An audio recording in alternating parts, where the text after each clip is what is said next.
juga mengalami apa yang kami rasakan selama 5 tahun. Dan sudah banyak kami mengalami yang tadinya tidak diakui, sekarang diakui oleh pemerintah. Nah, selepas dia tidak menjadi gubernur, kampung-kampung kami kayak mati suri. Tapi kami ingin rindu pemimpin seperti Bapak. Jadi ini yang kami harapkan kepada Bapak untuk meneruskan jadi DKI ini bisa sejahtera. Apakah pertimbangan dan aspirasi ini diterima dengan baik, Pak? Gimana, Pak? Oh iya, saya dari salah satu pengurus koperasi Marlina, salah satu anggota CRMK. Kami selama ini kami rasakan beberapa kali pemerintahan DKI Jakarta ya, baru selama Pak Anies menjabat kami dimanusiakan, kami dilibatkan dalam sebuah pengambilan kebijakan lah. Jadi kolaborasi itu betul kami rasakan. Penataan jalan, perencanaan jalan itu betul dilakukan bersama warga.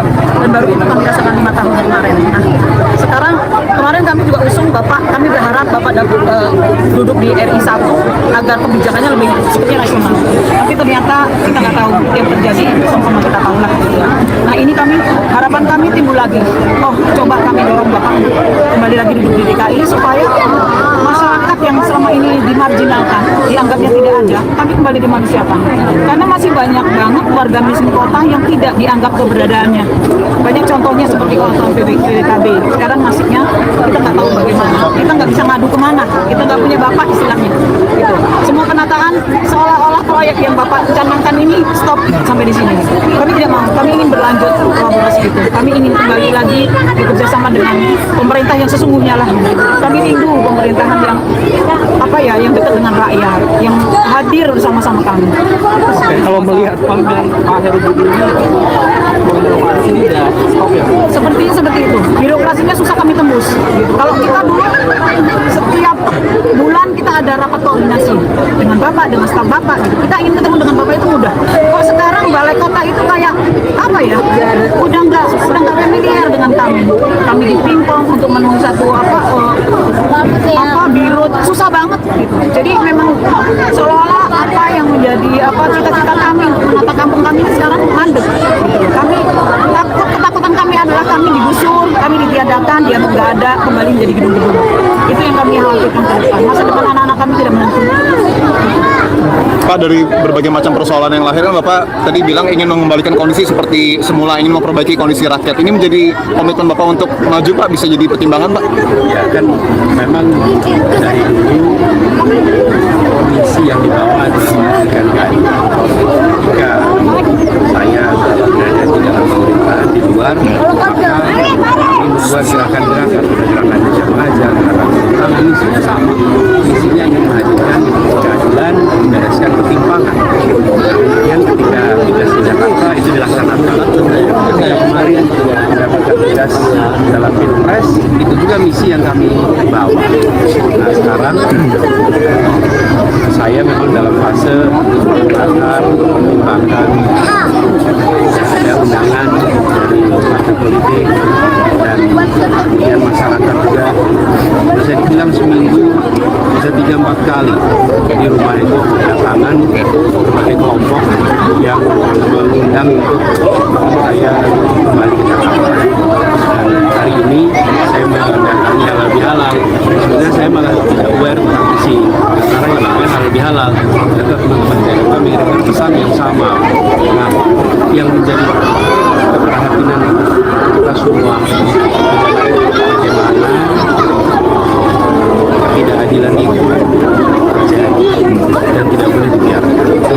Jangan sampai Jakarta ini menjadi kota yang hanya memfasilitasi yang sudah makmur.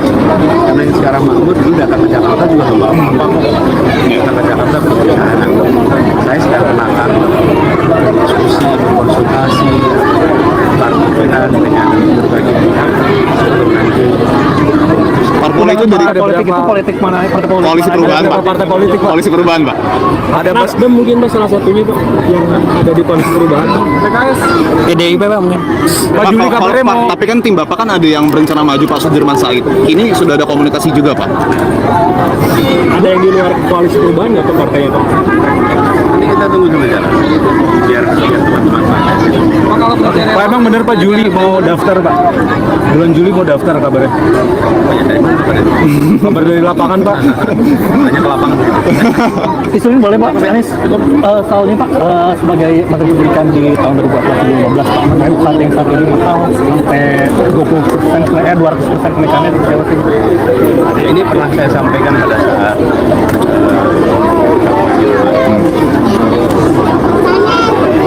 biaya pendidikan dan negara harus memutuskan kepada siapa biaya ini dibebankan. Kalau biaya itu dibebankan kepada keluarga lebih besar daripada diambil negara, maka yang mampu merasakan pendidikan tinggi adalah mereka yang sudah mampu. Negara harus mengalokasikan anggaran lebih banyak, menanggung biaya lebih besar, supaya rakyat, keluarga-keluarga kebanyakan bisa kuliah. Masalahnya begini, yang masyarakat makmur, keluarga makmur, mereka sanggup membiayai. Yang berlatar belakang keluarga miskin, banyak program bantuannya. Yang kesulitan itu adalah mahasiswa yang dari keluarga tengah. Mau bilang miskin, dia tidak miskin. Mau bilang makmur, dia belum. Keluarganya makmur. Nah, yang tengah itu ada program. Nah, bagaimana caranya? Caranya dengan alokasi anggaran yang lebih banyak. Kalau dikatakan bahwa pendidikan tinggi itu bukanlah utama, tidak. Di Indonesia pendidikan tinggi adalah eskalator sosial ekonomi. Yang mendapatkan akses pendidikan tinggi, belajar, kesempatan pekerjaannya lebih tinggi, kesempatan sejahtera lebih tinggi. Karena itulah mengapa pendidikan tinggi harus dapat alokasi yang lebih banyak, sehingga tidak mengalami situasi seperti sekarang. Kalau seperti ini diteruskan, maka mereka yang bisa kuliah adalah dari orang tua yang sudah kuliah dan makmur. Yang belum, keluarganya belum kuliah, belum makmur, nggak pernah bisa kuliah nanti. Oke, Pak, Komisi 10 DPR berjalan nih mengundang Kemenkeu, Kemendikbud dan juga Kemendagri, gimana tanggapannya untuk membahas kenaikan UKT pendidikan tinggi? Sebaiknya dibahas problem fundamentalnya, bukan soal persentase kenaikan. Karena kalau hanya mendiskusikan persentase nggak akan menyelesaikan masalah. Persoalannya sederhana sekali. Biaya pendidikan tinggi mahal, kepada siapa itu dibebankan? Kepada keluarga atau negara? Itu hal mendasar. Selama itu tidak dibereskan, maka kita hanya diskusi persentase, nggak akan menyelesaikan. Ya, siap. Oke, cukup. Terima kasih.